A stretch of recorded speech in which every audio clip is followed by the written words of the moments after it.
Communication and Center on Public Diplomacy event this evening. First of all, it does my heart good to see so many people here this evening. Some of us remember back in the day when it was hard to get a good crowd to come to an event on public diplomacy. I see a number of you in the room who have made it, if not exactly a household word, at least a concept that is taken seriously in the private sector, in the public sector, among nonprofits. And so what I would like to do, we would like to take credit for this big crowd, but what I would like to do is ask you all to give yourself a round of applause because you are largely responsible for making this happen. So if I could invite you to applause one another. Some of you I saw when I was fortunate enough to work on the presidential transition, working on the BBG and also on public diplomacy. The Annenberg School for Communication and the Center on Public Diplomacy are very proud to have been involved with the notion of public diplomacy for a number of years. I know Phil Sieb will tell you a bit more about this, but the center is one of 14 centers that we have at the Annenberg School for Communication, and in many ways it is the jewel in the crown. It has moved forward the study of public diplomacy. It has moved forward the practice of public diplomacy through the work that they do in offering master's degrees that Nick Cull is the director of our master's program, a summer program that provides an opportunity for practitioners to move in and learn more about this evolving field. So it gives me great pleasure to be here under the auspices of the center and the school. Let me just say a couple of quick things about the Annenberg School for Communication. We have just gone through a 22-month strategic planning operation because, as you can imagine, and as in the field of public diplomacy and the field of media and technology, there are all sorts of changes that are requiring us to think much more strategically than we have in the past. And so the term that we have come up with, the phrase, is that the Annenberg School for Communication is about innovation and acting as a full-service school in a networked university in the most global city in the United States. And by a full-service school, we mean that we give PhD degrees, master's, BA degrees, mid-career certificates. We work on public diplomacy. We work on journalism. We have a school of communication. And we think at a time of convergence, in two senses of the word, the technology is converging, and the world itself is converging because of the shortening of distance. That at a moment like that in history, it is important for our school, the Annenberg School, to have under one roof a wide variety of skills and attributes and opportunities to learn so that the students can integrate all of these aspects into one whole. And I think the master's degree in public diplomacy and the Center for Public Diplomacy has done a wonderful job over the years in doing exactly that.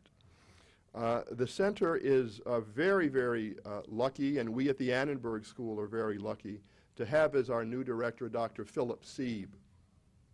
Phil, who joined us a couple of years ago, besides being, I think, like me, a native Washingtonian, if I'm not mistaken, and so really knows this city and cares about it, is a published author. He has written a number of very important books on communication and public diplomacy in the Middle East. Would you all please turn off your cell phones if you have them? It's really quite unforgivable if your cell phone rings in the middle of a presentation. It's sort of public diplomacy, communication. You answer it. That's the problem. Right, I didn't answer it. But we really are delighted that Phil has stepped into this role, and he brings such tremendous energy, respect in the profession, and also has an appreciation for what it means to build a field. What is the field of public diplomacy? And I know that Phil and some of his colleagues are working hard to produce a manual, a handbook, if you will, of what we mean by the field of public diplomacy. So it gives me great pleasure to welcome all of you here this evening, especially to welcome our panel And I would now like to turn the floor over to the director of our center, Dr. Philip C.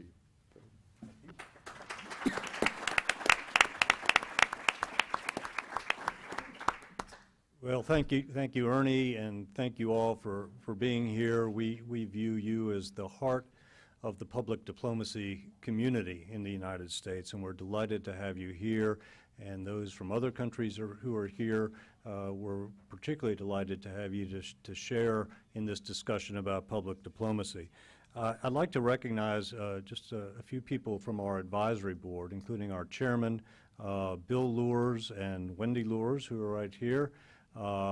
Keith Reinhardt is here someplace. There he is. And I think Gary Nell has arrived. Gary?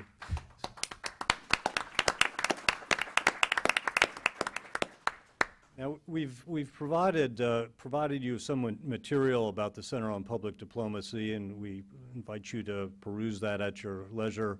And we particularly also invite you to come to our website. We have worked very hard to make the USC Public Diplomacy website a resource, not only for our own work, but for other work about public diplomacy. We like to think of USC's Center on Public Diplomacy as the go-to place when you want information about public diplomacy, and so we invite you to take advantage of that. We're working on a number of programs now, a publishing program, the first item of which is something from our new Center on Public Diplomacy, Perspectives on Public Diplomacy series, which we published. We hope to do about 10 a year, 10 papers a year. We're doing professional training on an increased level. We're working to enhance public diplomacy as an academic discipline. And we're very much also interested in public service. Shireen Walton, the deputy director, and I have spent the day today making the rounds in Washington, just letting people know that we're here, what we do, what we offer, and we hope to have an ongoing connection with the public diplomacy establishment in Washington.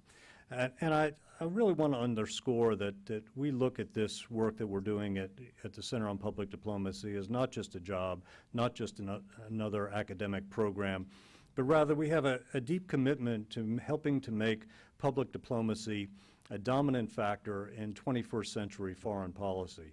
We think public diplomacy can do much to open the doors to greater peaceful resolution of conflict, and I guess one way to put it is to bind and perhaps heal some of the wounds of the world.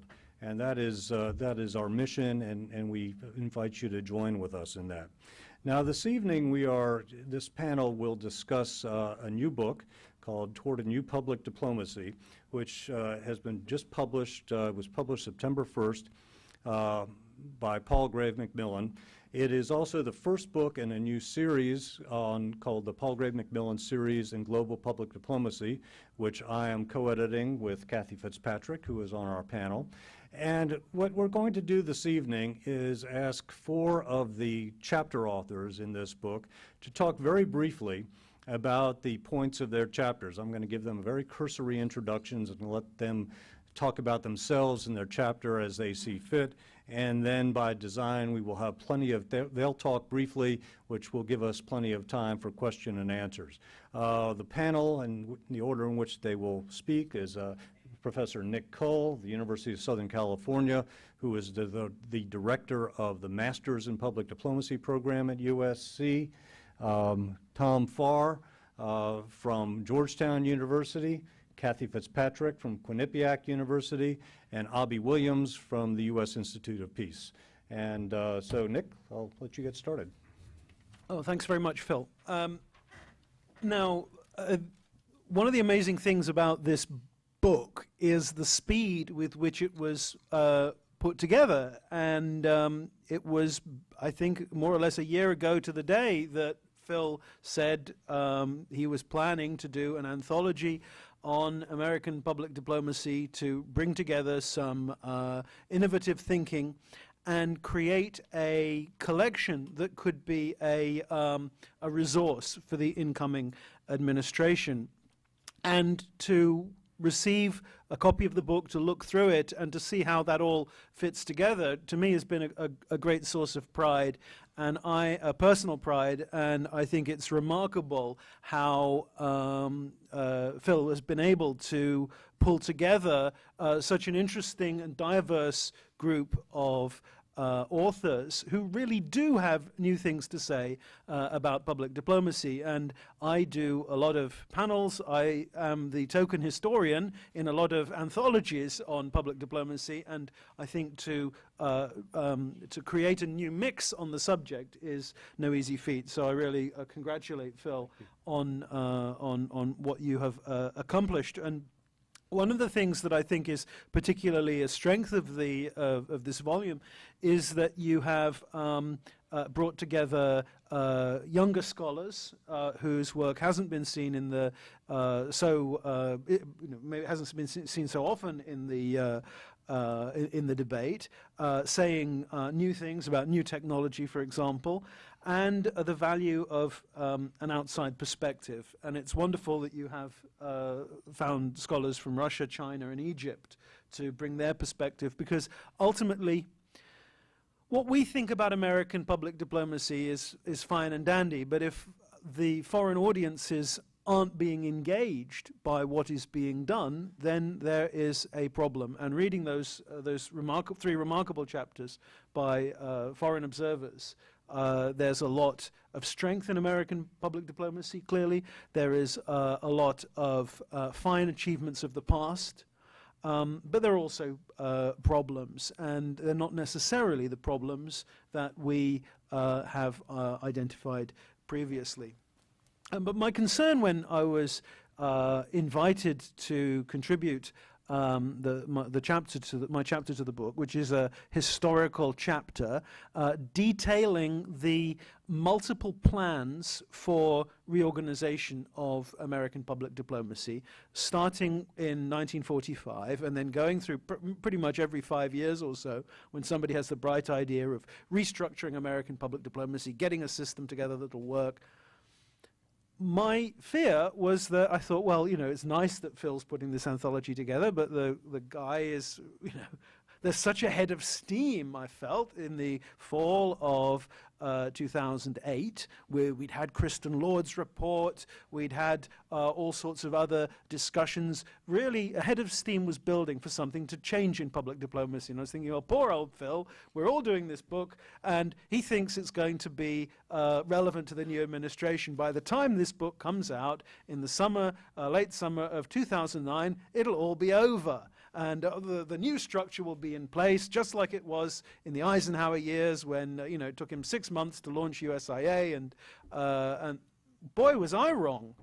I'm sitting here today talking to people in Washington to such an amazing extent. We're still waiting for American public diplomacy to step up to the challenges of the new era. And I can understand why. I mean, I think that the ferocity of the healthcare debate has caught a lot of observers of America by surprise. It certainly caught me as an Englishman. It's caught me by surprise. I now know that as somebody who has grown up under socialized medicine, it's a miracle that I'm still breathing.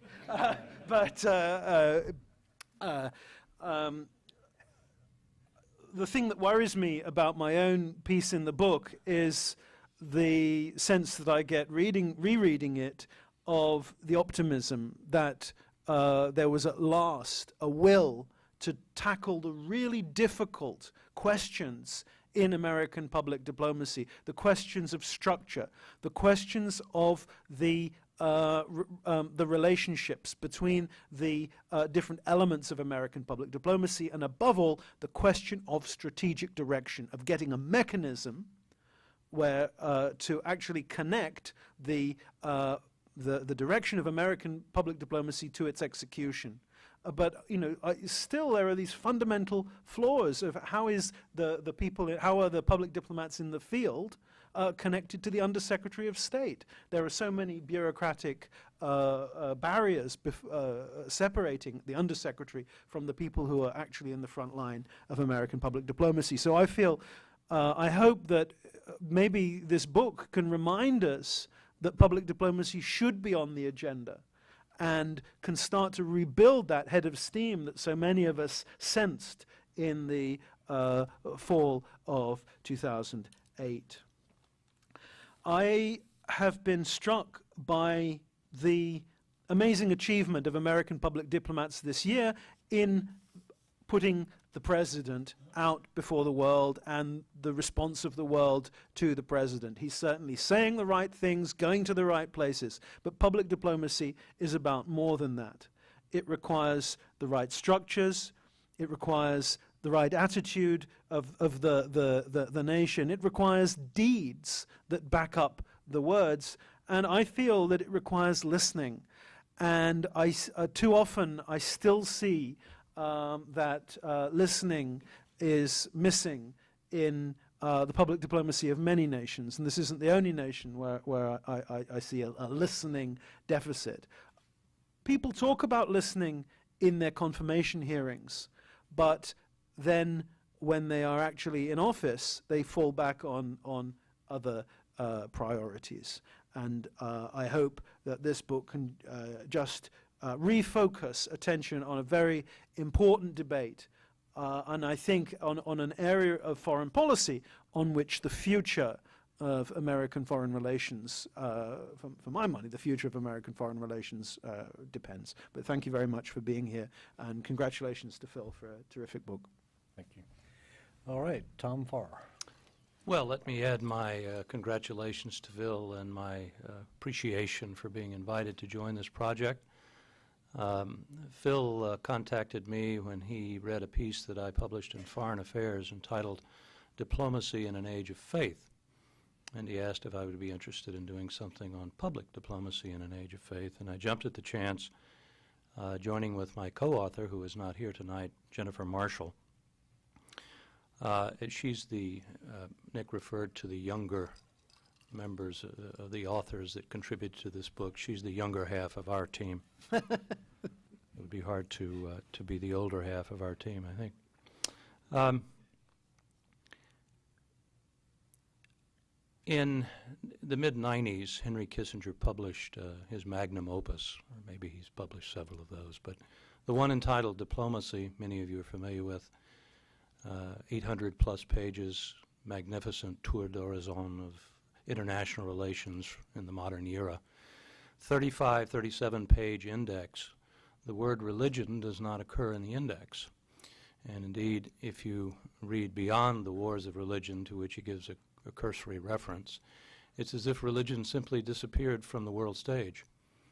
And I would argue that, even though many of us would disagree with Henry Kissinger on a number of areas, that his indifference to the issue of religion, even in the 1960s, 70s, and 80s, when he was standing astride the world of diplomacy, is symptomatic of a deeper problem in the American foreign policy establishment.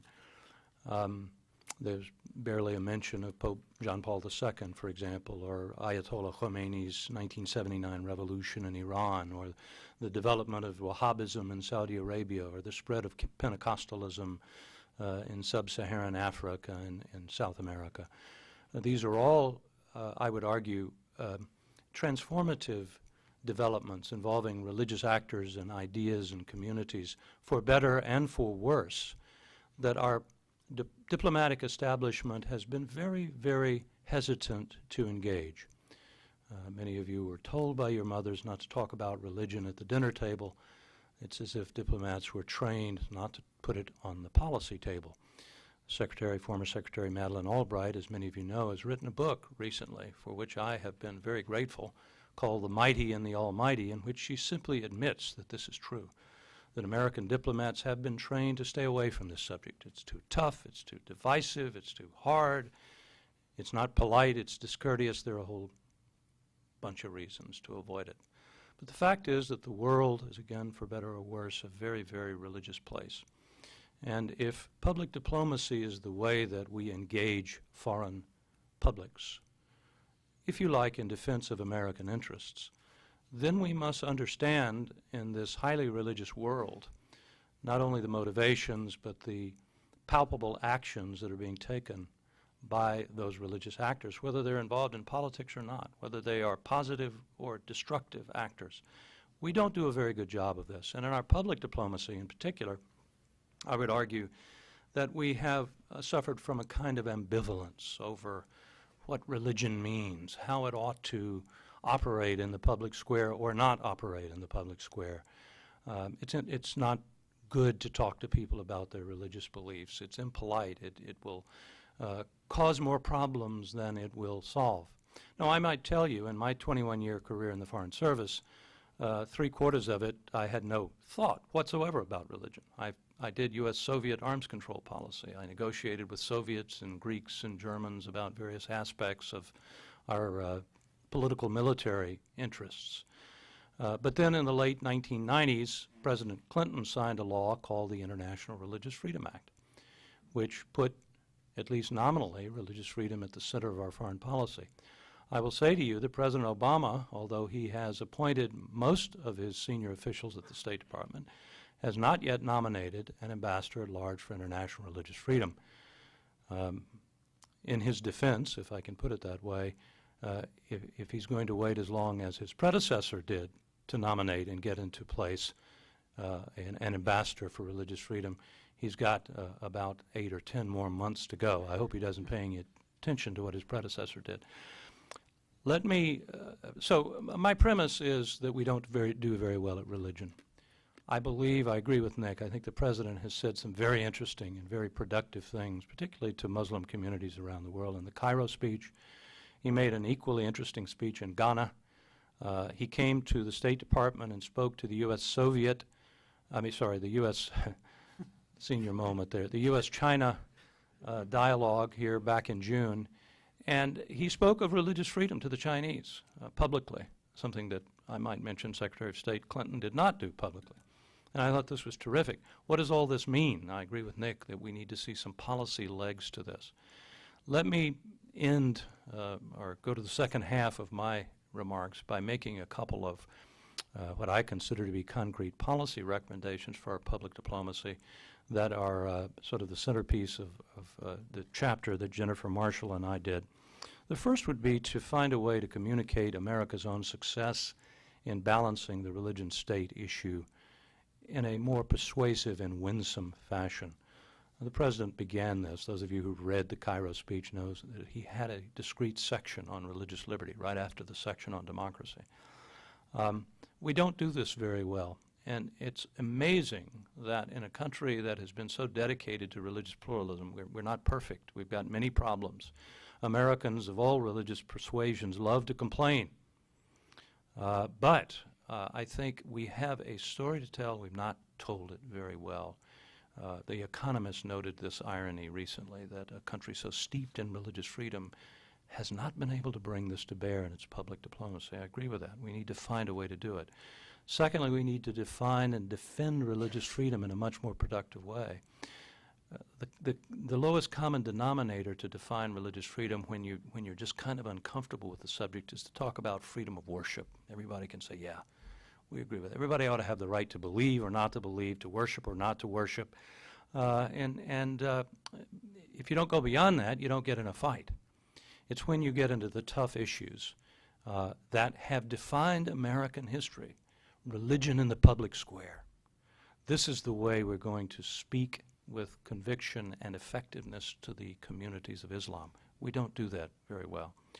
Third, we need to communicate the benefits of religious freedom for highly religious societies.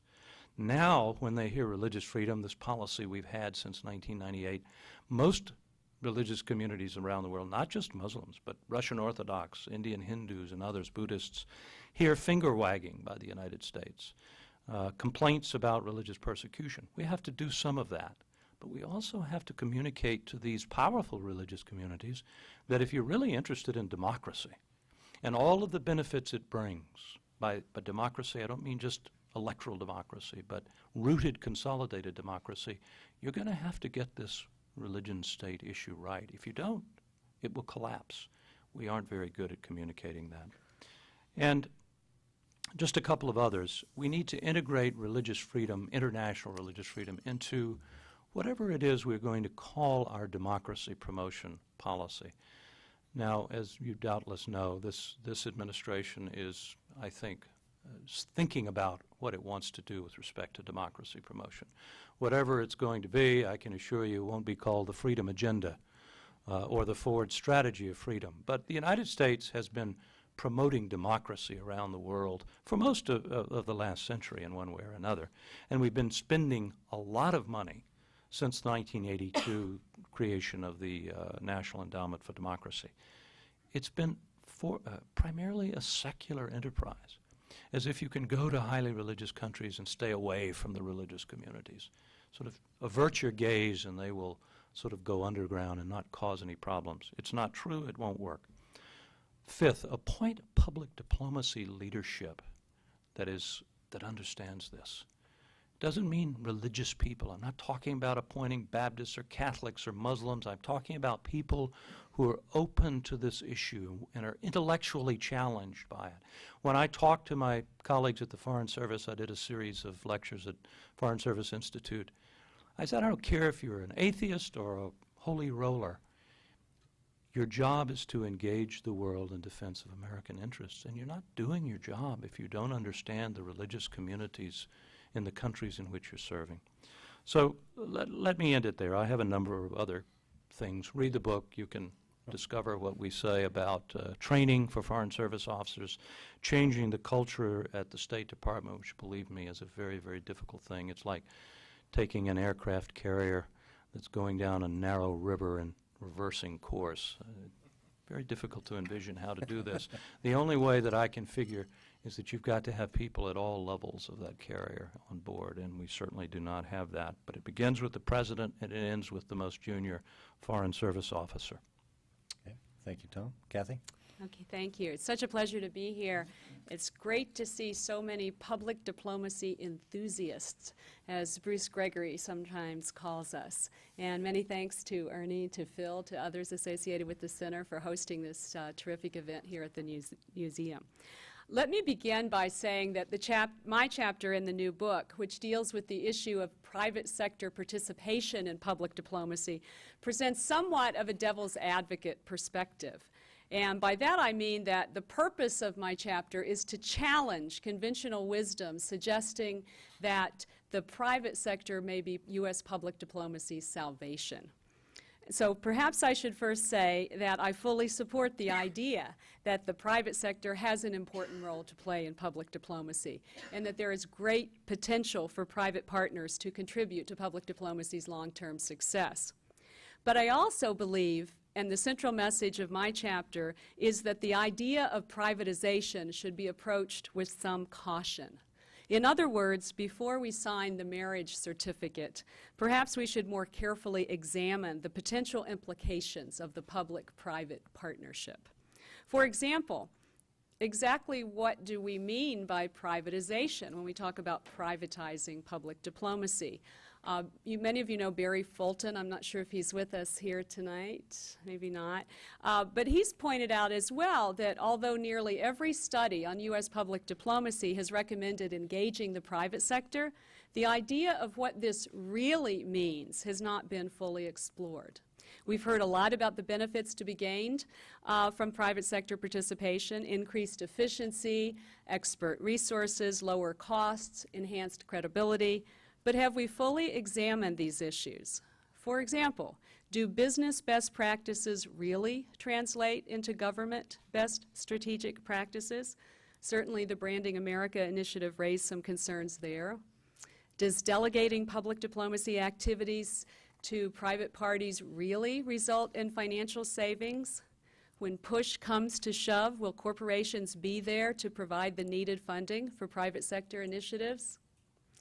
And in considering the potential for America to benefit from greater credibility through associations with private parties, which of course is one of the main reasons that such partnerships are believed to be useful, we should ask whether allowing private sector parties to serve as fronts for the U.S. government will really help to build good relations between the United States of America and people abroad.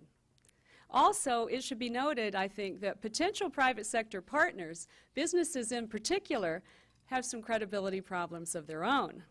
For example, you may have seen the 2009 Edelman Trust Barometer study, which found that trust in business plunged dramatically since last year, with informed publics saying they trust business less now than they did a year ago.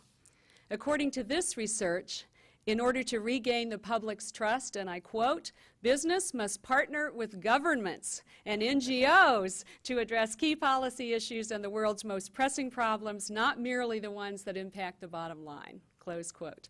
So perhaps we should consider exactly who is using whom in this public-private relationship. Another important question that should be addressed is whether the public diplomacy mission will be compromised by allowing those with private interest to take the lead on diplomatic initiatives purported to serve the public interest. What effect will the potentially conflicting missions of public and private entities, especially business corporations driven by the bottom line, have on public diplomacy? You may recall a State Department initiative headed by former Undersecretary of State for Public Diplomacy and Public Affairs, Karen Hughes, that involved corporate CEOs in international relief efforts in Guatemala following an earthquake.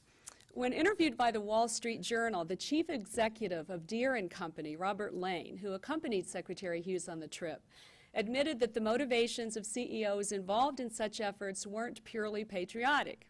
Rather, Lane said, quote, "Our mission is to provide quality products and services. So if we're asked to do things that go beyond what our mission is, that's where we may have to say it's gone too far," close quote.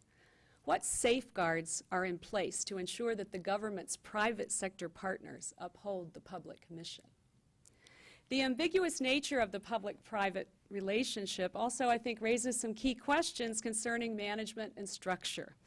The first, who's in charge?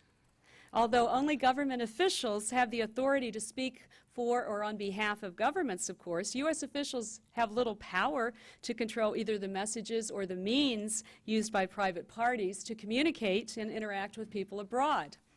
So how can or should U.S. officials influence the direction and intensity of the private sector's public diplomacy efforts? What is the appropriate scope of authority and responsibility that should be, can be, afforded to private sector partners? And what criteria will be used to gauge the effectiveness of private sector performance? These are all significant questions that will affect public diplomacy's future.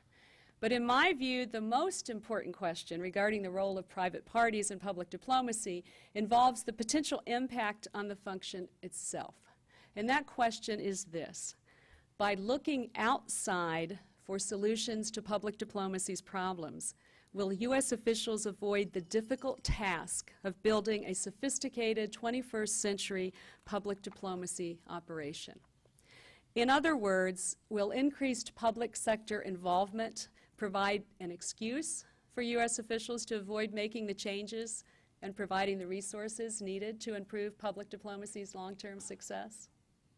So in closing, let me reiterate that I see a significant role for the private sector, particularly in working with the academic and nonprofit institutions that share the government's public mission. And businesses, of course, also have the ability to provide a range of resources that could be useful in advancing public diplomacy's effectiveness.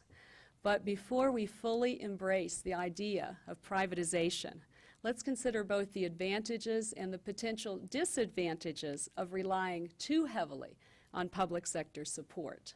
I believe that the innovations needed for U.S. public diplomacy to be successful over the long term must come from inside, not outside government. I look forward to our discussion. Thank you, Kathy. Albie?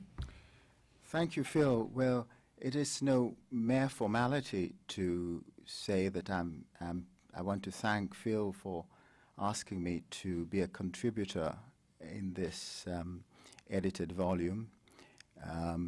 One of the main reasons why I was delighted to be a part of this project is that we have learned to our cost that we cannot have an effective foreign policy without diplomacy. And I think similarly, we cannot have an effective diplomacy without public diplomacy.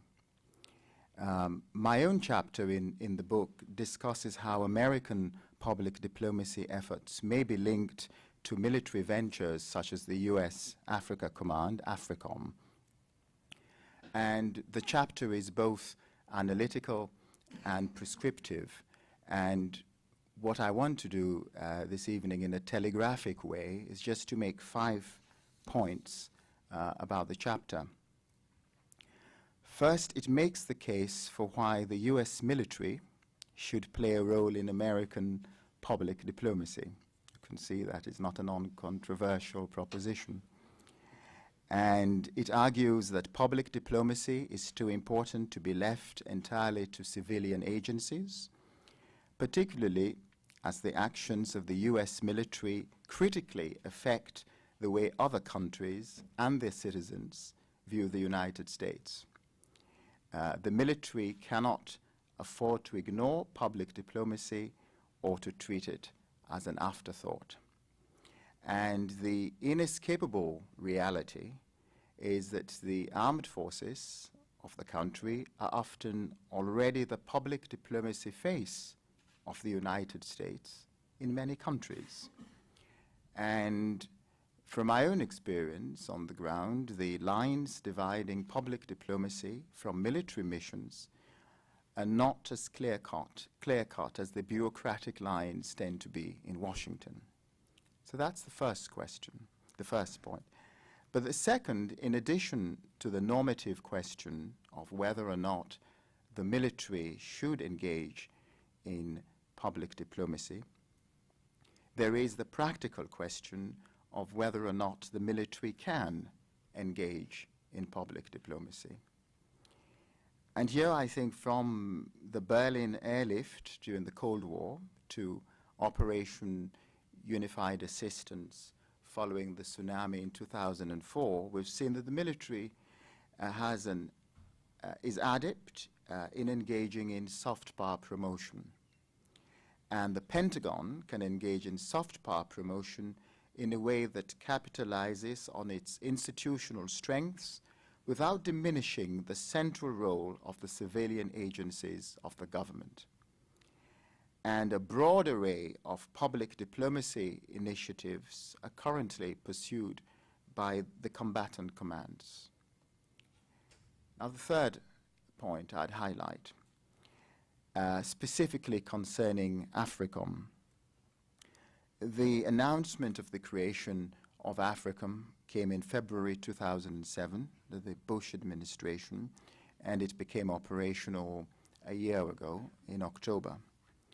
And that announcement raised concerns both within the United States and in Africa, particularly among African elites, about the motives of AFRICOM. And there were 4, I think, main concerns. The first was the militarization of foreign policy and development assistance, that somehow AFRICOM was a symptom of this. The second was that really this was a move for the United States to gain access to African resources, particularly energy and oil supplies off the coast of West Africa. The third concern was that this was actually a calculated move to counter China's growing influence on the continent. And the fourth was that AFRICOM would now make Africa a new theater for the war on terrorism. And these concerns contributed to AFRICOM's image problem, both within the United States and on the African continent. These, I think, the image problem was exacerbated by the mixed messages about AFRICOM's mission and its goals. And it is, in a sense, a classic study of how the lack of an effective public diplomacy strategy at the outset fosters uncertainties and misperceptions. And so it is essential that AFRICOM take public diplomacy seriously. Essential because what Africans and Americans think about AFRICOM is important, and public opinion will be a powerful force that will help or impede AFRICOM's mission. The fifth point, the chapter proposes then the elements of a public diplomacy strategy for AFRICOM. And the elements of this strategy were as follows. First, essential that AFRICOM explains how it will add real value to African security. For example, by helping to build effective security mechanisms that are beneficial to African countries. And I also underline the point very strongly, which Nick made at the outset, about the importance of listening, that it will be important for AFRICOM to listen to Africans, and not just the elites, not just the governments, but a wide range of people and groups across the continent. The second point I'd make is that it will be important to manage the expectations of the command. AFRICOM will provide no quick fixes and will not be a silver bullet. Third, be sensitive to the complexities of a diverse continent, 53 countries with different languages, different cultures, different traditions. We're still at the stage in our foreign policy where we talk about Africa as a monolith. We don't do that about Latin America or Asia. We wouldn't speak about China and Malaysia in the same breath, but we still do that about Africa. So we have to be sensitive to the complexities of the continent. And the fourth point, that AFRICOM would need to communicate its mission clearly and in a way that does not breed resentment. In conclusion, let me just say that there is a need for a long-term, sustained and steady commitment in U.S.-Africa relations. This has been lacking in U.S. engagement with Africa. Some African allies view the U.S. as unreliable, but I think AFRICOM is an indication that this is changing and that this is beginning to signal this long-term engagement. One final thought about public diplomacy. I think even as we go forward, it is critical to underline, as I always try to do, what public diplomacy cannot do. And the three critical things it cannot do in foreign policy. The first, it cannot substitute for clear strategic goals in foreign policy. Second, it cannot substitute for a lack of coherence and unity of effort in implementing U.S. foreign policy. And I think the third, it cannot replace the political will that is always required to ensure the sustained and steady engagement without which success in foreign policy is impossible. Thank you, Avi. Thank you all. I think this gives you a sense of the nature of the book. This is about a third of the book that is, or a third of the book that's represented here.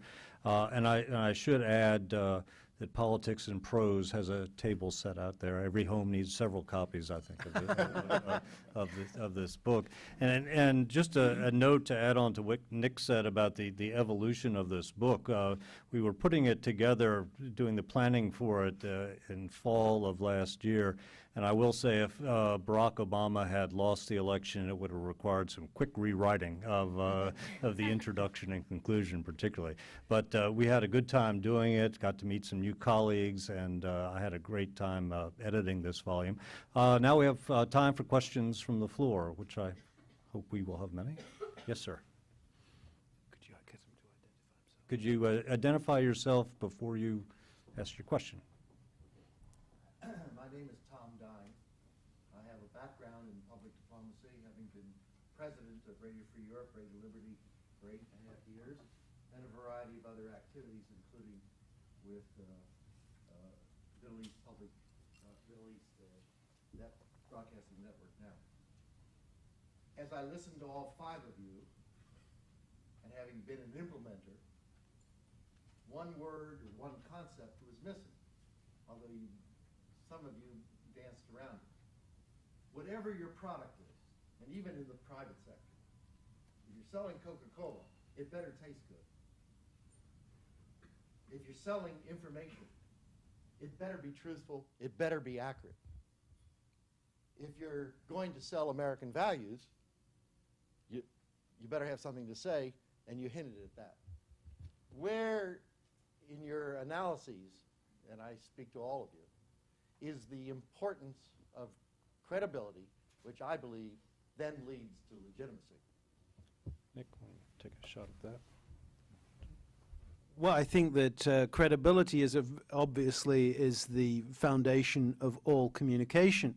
The way I look at public diplomacy is that I divide it into 5 areas of core activity. Listening, activity number 1. Advocacy, cultural diplomacy, exchange diplomacy, and international broadcasting. Now, each of those elements has its own point of origin for credibility.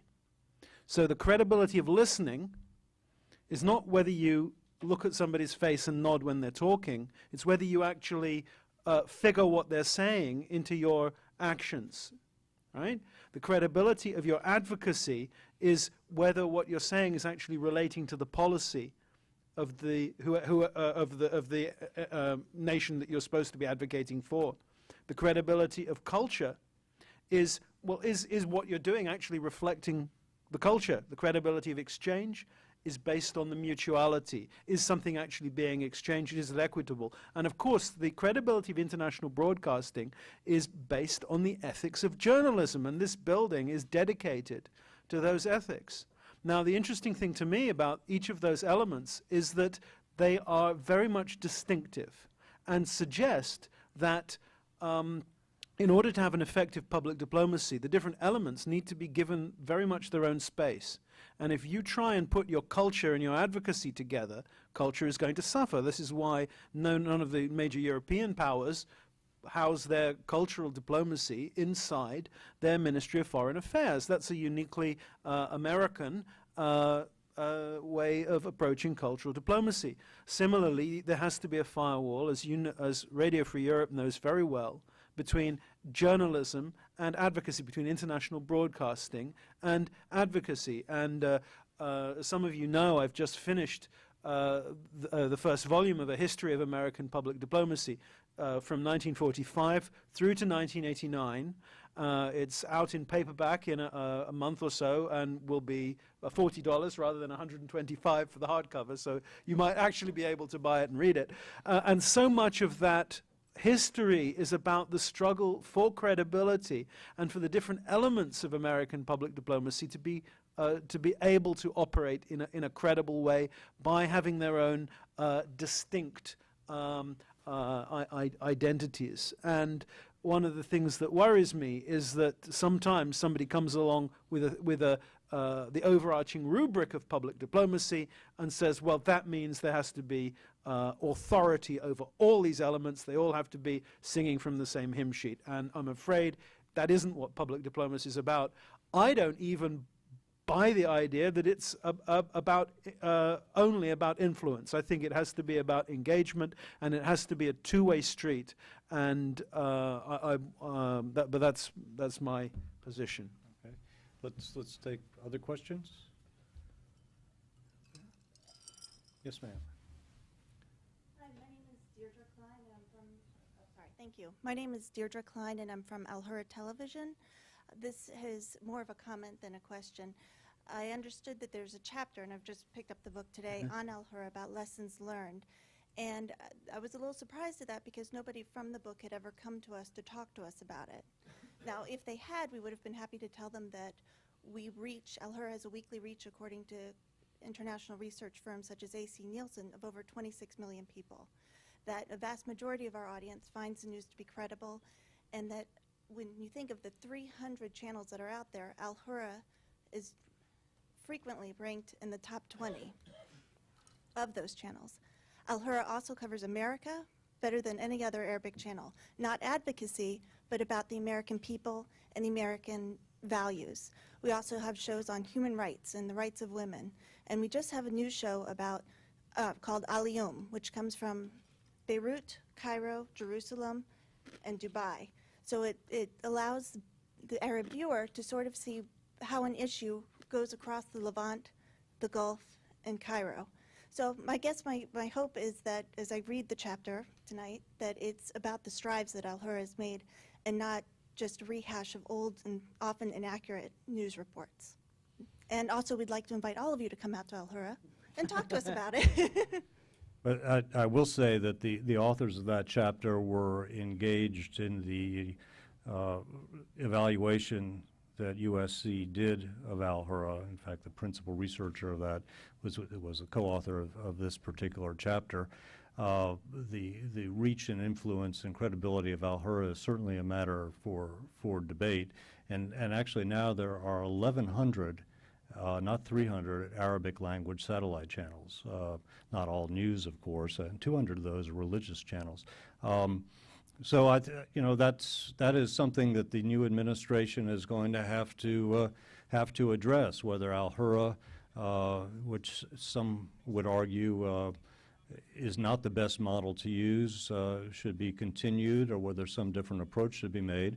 And really all we were trying to do in this book is to stimulate that debate, push it along, and make certain that the new administration, not so new I guess anymore, but that the Obama administration gives it considerable thought for its whole international broadcasting strategy. Next question. Yes, sir. Good evening. My name is Chris Bassett, and I'm here representing the National Council for International Visitors.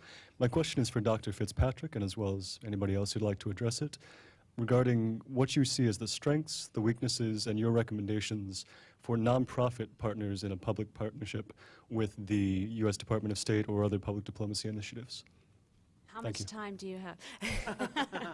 I think there are a lot of opportunities, and as I was saying, my chapter raised more questions than it provided answers by design, because again, we're kind of trying to be provocative here and raise some issues that need to be addressed going forward.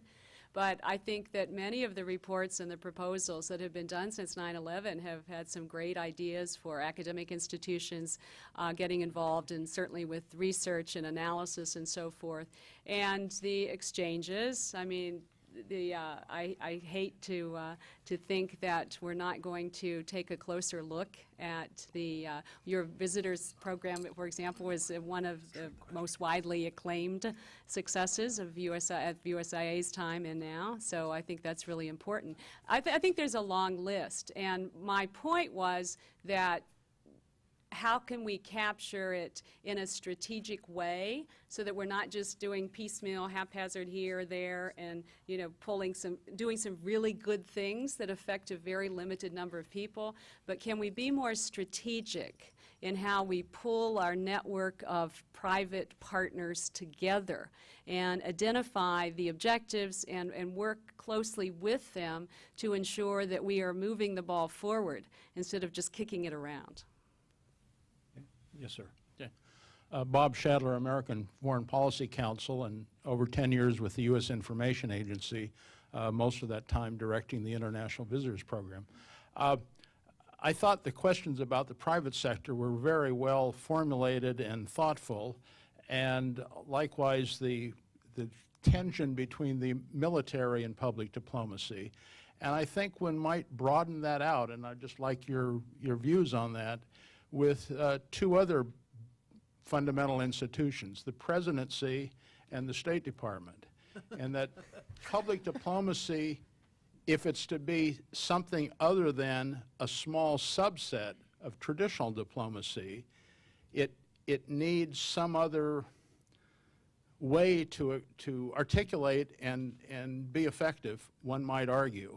And likewise, there's a tension with the presidency. However good or bad he might be, or she, there needs to be an institutional support and a certain amount of tension.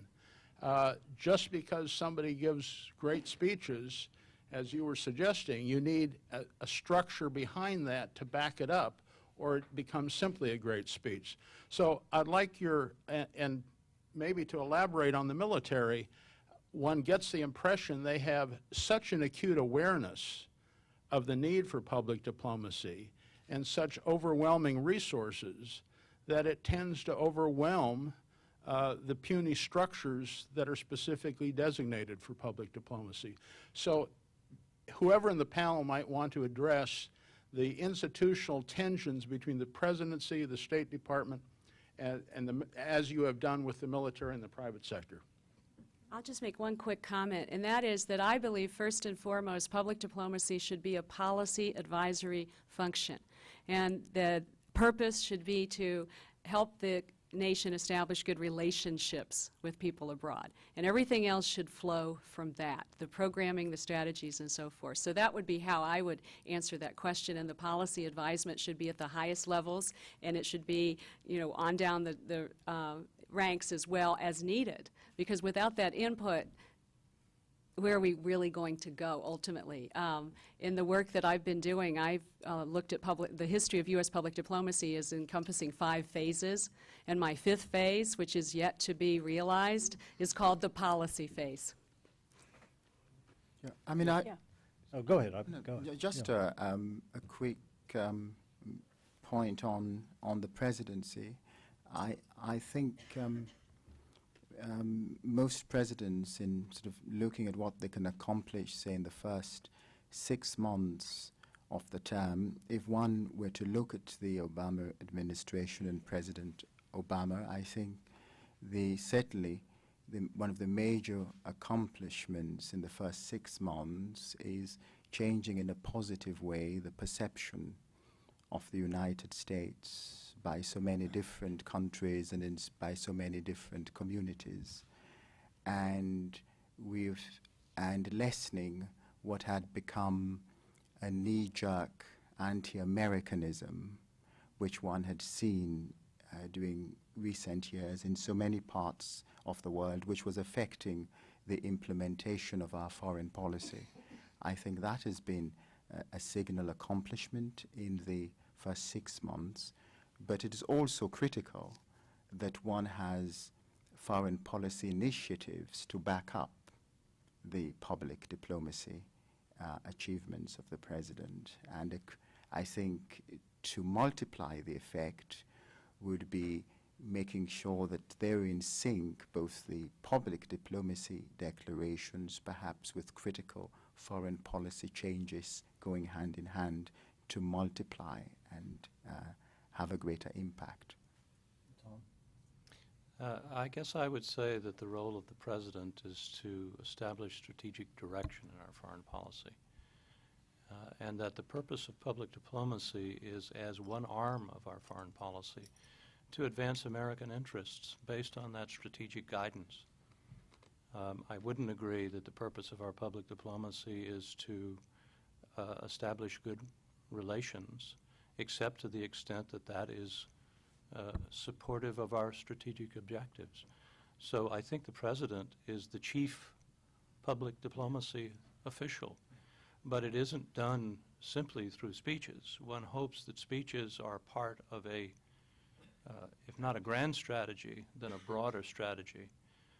I would say also that I am aware that there is within, as many of you doubtless know, within the National Security Council and the State Department, a post-Cairo task force, that may not be what it's called, but whose job it is to figure out how to give policy legs to many of the good ideas that were in the President's speech. So that might be an example of what I'm talking about, but I am as yet uncertain about the strategic objectives of this administration, so to me it's a bit early to judge. Okay. Wendy? I think I have the microphone, Oh, so I'll okay. just stand and ask my question. Yes, I have to say I'm not unbiased about the book. My name is Holly Semetko, and I'm a political scientist at Emory University, and I also have the privilege of having had to review the book in the process of publication, and my comments are on the back cover of the book, encouraging you all to get the book as a must-read. So that said, I am an unbiased Take as much time as you want. perspective on the book. Yeah.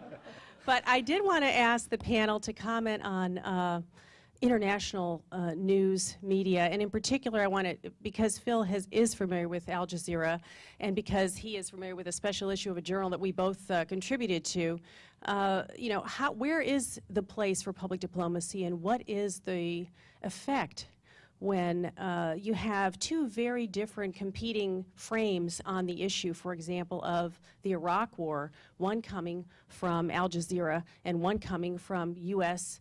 and, let's say, other supporters of U.S. positions in the Iraq War. Even in the first few weeks of the war, one of the findings of research was showing that news organizations, in fact, when you positioned them relative to their government's stance on the war in terms of how they evaluated the war in Iraq, that is, the same events week after week in the first 4 weeks of the war, were more lined up with their own government than with being a, let's say, watchdog or critical, or taking a critical position. So I wondered, that in itself puts journalism really in a difficult position as a so-called watchdog, and it raises questions about journalism's credibility in the coverage of war and in the coverage of crises. But in particular, in the context of Middle East peace and global peace, when you have two different Al Jazeera's, let's say, framing of the war versus the rest, when you're dealing with the same series of events in the same 24-hour news cycle, how does public diplomacy make an impact?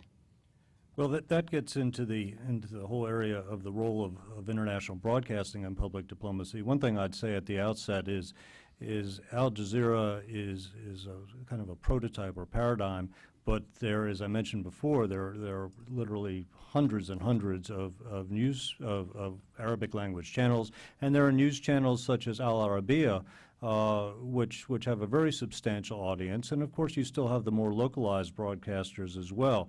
And I think this is an important point to recognize the richness of regional news. We're talking now primarily about the Middle East, and this is very different from the model during the Cold War, when you could say, okay, there is Radio Moscow and its derivatives, and there is Radio Free Europe, Voice of America, and so on. It was kind of a head-to-head competition, but most importantly, there was an audience out there, say in Eastern Europe, that wanted another voice, that didn't trust the dominant voice that they were hearing, which was coming from the Soviet Union or its agents. There was a real hunger for hearing from the United States, from the West. That situation does not exist today in the Middle East because of the growing richness of the news environment. Al Jazeera is now 13 years old.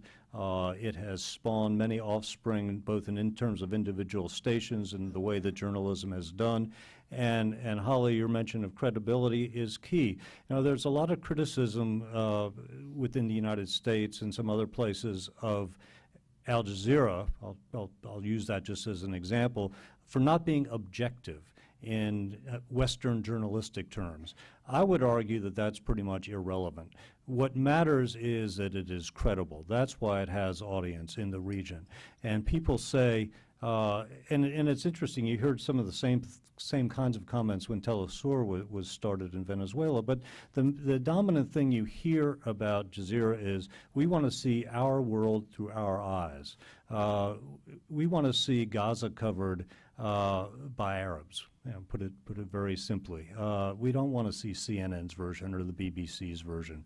We want to see our version, and we've had enough of being told what's happening in our lives by the West. And so that is why I think Al Jazeera is so strong in the region. There's an interesting piece in the upcoming issue of The Atlantic by Robert Kaplan called Why I Love Al Jazeera, and then in the subtitle is, but I am very wary of its despotism. I think you have to, Al Jazeera, like Fox or CNN or lots of other news organizations, does have at least partially a political agenda. But still, what has happened with Al Jazeera is it has elevated the nature of public discourse in the region, political public discourse. It has changed the public sphere. And I think any American policy dealing with broadcasting, particularly as a public diplomacy tool, has to take that into consideration. Could I come in on this, Phil? Because you asked about what can public diplomacy do. Well, one thing that it can do is accept that journalists from these international broadcasters need to be spoken to and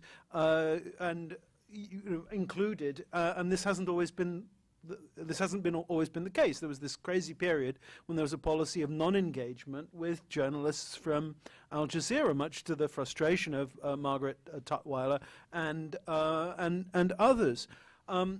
The other thing is that there's still a role for the state-sponsored international broadcaster in the world today, and I think that the achievement of the BBC Persian language broadcasting over the last few months has been just astonishing, and it's been amazing how Britain has now moved to being the chief nation criticized by Iran. We had a moment in the sun on the grounds of the effectiveness of what the BBC was doing. But I think that one of the lessons of international broadcasting history is that journalists respond to cultivation, and they're out there. They have to be included. They have to be embedded and take the trouble to bring them in on the story, exactly as you would journalists from your own broadcasters, because ultimately, I know that I see a lot of American public diplomats are now their first job seems to be to cultivate American broadcasters and the people who are telling the news at home, but for the foreign policy problems are not going to be solved by getting your story onto Fox News. The foreign policy problems have to be solved by engaging with the big international foreign language international broadcasters, foreign international broadcasters. Yeah. Wendy? I'm Wendy Lewis. I now have the microphone. As the founder of the Friends of Art and Preservation and Embassies, which has provided $47 million to our embassies abroad, and as a former member of the National Endowment for the Arts, and as somebody who has a young visual artist program within my nonprofit, pitched my tent on this one, and what I feel should be done is that ECA has no business still being in the State Department. I think that were we to imagine a Secretary of State who was a former senator from New York, what that Secretary of State should do is move ECA to New York City, which is the capital of American culture. I mean, Washington, D.C. has many wonderful things about it, but a thriving community of artists is not the first thing that comes to people's minds. And to have a credible cultural diplomacy, it has to have it has to be embedded in a credible culture. And I think giving having exactly the same people in ECA, but have them in an office in New York, have them with a different brand, a different title, call them the Benjamin Franklin Agency or whatever you want to call them, without changing any other relationships, just give them a new sign over themselves, and that would give them self-confidence. Even with, of course, more money would be great, but nobody's getting many more money. But what you would find is that I think a little bit of distance from the State Department, and you would have more readiness of artists to cooperate. And this is what we find in Britain, that artists are prepared to cooperate with the British Council because they recognize a distance between the British Council and the Foreign Office. And I would love to see those kinds of relationships that are enjoyed by the British and the Germans with the Goethe Institute, boosting American cultural diplomacy as well. Okay, Bill? I won't steal the culture thunder from Wendy. You and I have talked about this before, Nick. What happens when a great public diplomatist has a terrible policy? I mean, I take it from what you said, Tom, that the job is to obey orders and the president sets a policy. We've had in the recent past a period when I guess I've found difficulty, even as a loyal former Foreign Service officer and a dedicated public diplomatist, trying to sell a really lousy policy. Going back to what Tom said, I mean, how do you have integrity when you have to work to convince the world that what you're doing is right when you know damn well it isn't?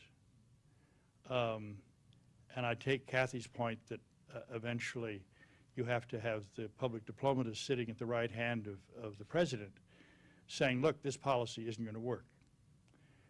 When I was working with Dean Rusk during the Vietnam War, and he kept saying, it's all about Munich, I said, people don't understand what you're saying.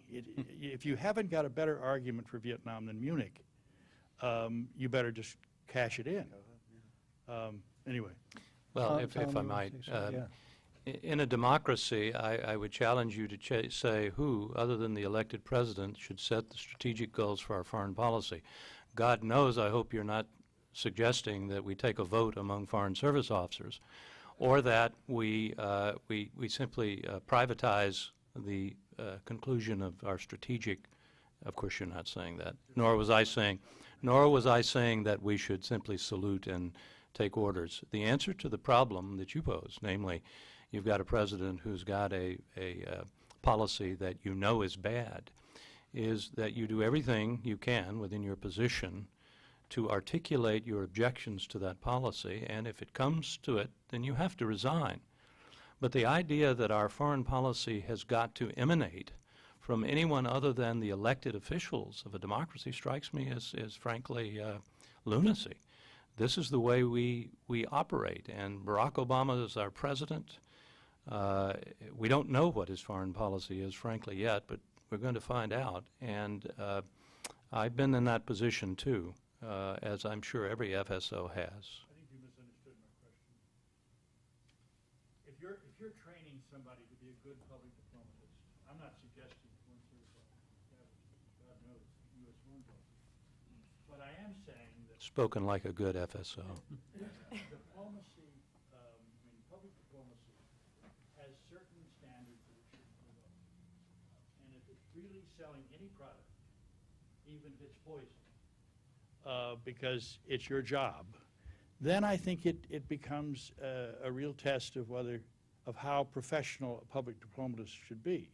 I mean, you and I talked about this during the last era, and it was a disappointment to me that we couldn't really sort out how you think about public diplomacy in a situation where you've got a very bad product. Well, I mean, it sounds like to me there's a man who disagreed with the foreign policy of the United States. It's not a very shocking thing, frankly. And, you know, when you work for the government of the United States, you're a member of the diplomatic service, you take an oath to serve the Constitution and the President. Sometimes that means dissenting. You say I'm misunderstanding you. I think I do understand you. You didn't like the foreign policy of the Bush administration, you and lots of others. Diplomacy. I'm talking about the professional public diplomacy. Professional public diplomacy consists of professionals who are servants of the American people and who are sworn to uphold the Constitution. Would you agree with that, Nick? Well, first of all, I don't see that every element of I don't believe that every element of public diplomacy has the job of selling whatever the policy happens to be on any one day. It may be that the duty of the international broadcasting element is to talk about the debate around American foreign policy and to say why it's a really bad idea according to certain elements in the society, and to put both sides of the story, both the pro and the con. I think the duty of the listening function in American public diplomacy is to inform the president what's going to happen before he chooses to do some crazy thing.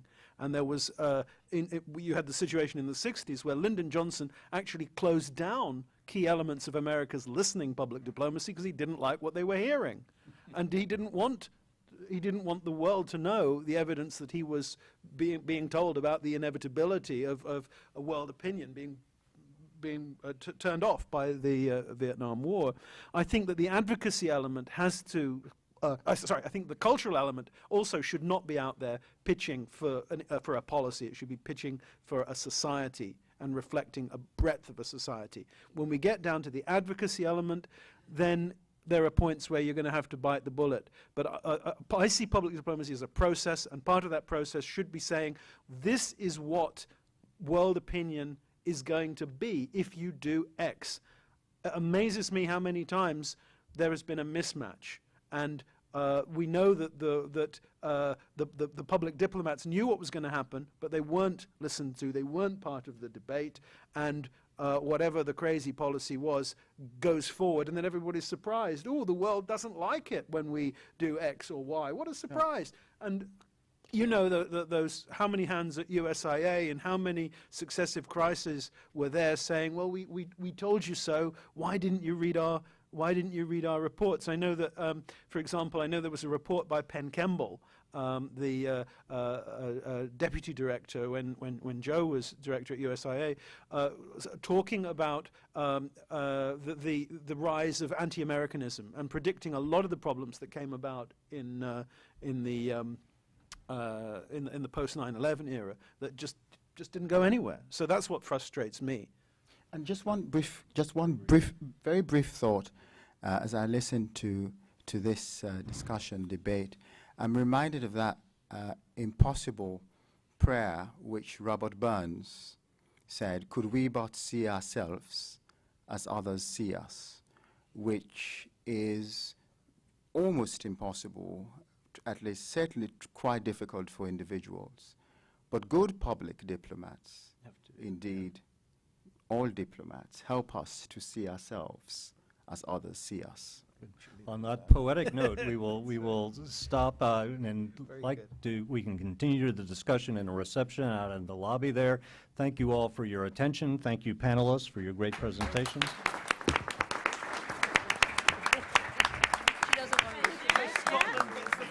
Yes. Oh, so we're having a second round. Go Scotland. Scotland gets the final word. Those 4 years ago.